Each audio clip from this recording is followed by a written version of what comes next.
kompensasi kepada mereka yang menderita kerugian. Jadi, secara garis besar, mekanisme pertanggungan yang dijalankan oleh perusahaan asuransi adalah memindahkan dampak kerugian dari seseorang yang merupakan anggota kelompok ke seluruh orang di kelompok tersebut. Berikut contoh mudahnya. Ada 1.000 orang berusia 50 tahun yang memiliki kondisi sehat. Namun tahun depan diperkirakan ada 10 orang dari 1.000 orang tersebut yang mungkin meninggal. Nah, jika nilai ekonomis kerugian yang akan ditanggung oleh tiap keluarga yang ditinggalkan adalah 100 juta, maka total kerugian dari 10 keluarga adalah 1 miliar. Mekanisme asuransi akan menarik iuran, katakanlah 5 juta dari 1.000 orang tersebut. Berarti dalam setahun akan terkumpul total iuran 5 miliar. Nilai tersebut tentu memadai untuk biaya 10 keluarga yang kemungkinan akan kehilangan salah satu anggotanya di tahun depan.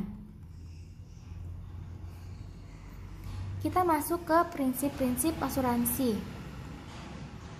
Tentu, untuk membuat mekanisme tersebut bisa berjalan secara ideal, penyedia pertanggungan serta mereka yang menjadi tertanggung harus terikat dalam sebuah kontrak atau disebut juga polis.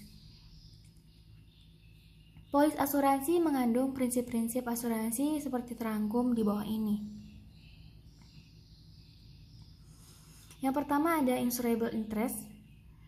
Prinsip ini bisa diartikan bahwa seseorang hanya diperbolehkan mengasuransikan sesuatu yang memiliki hubungan ekonomi serta diakui secara hukum.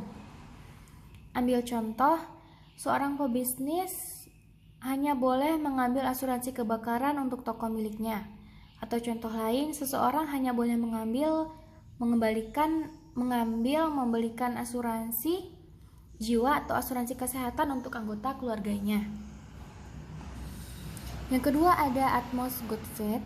Arti dari prinsip ini ialah pemegang polis maupun perusahaan asuransi harus beritikat baik dalam melakukan perikatan.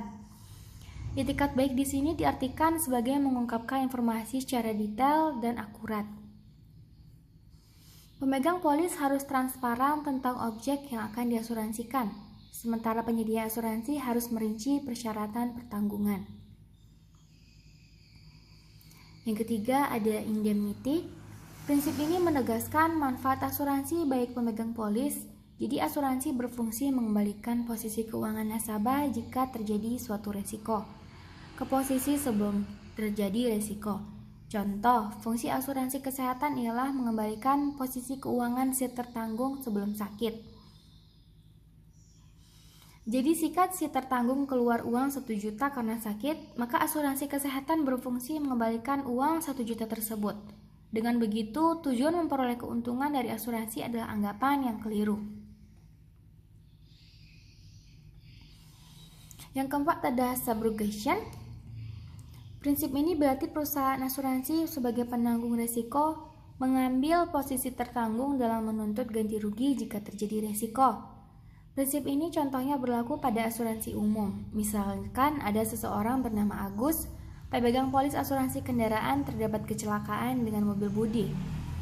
Maka ketika Agus mengajukan klaim penggantian kerugian atas kecelakaan itu ke perusahaan asuransi yang menanggungnya, maka ia tidak akan lagi memiliki hak untuk menagih ganti rugi dari Budi.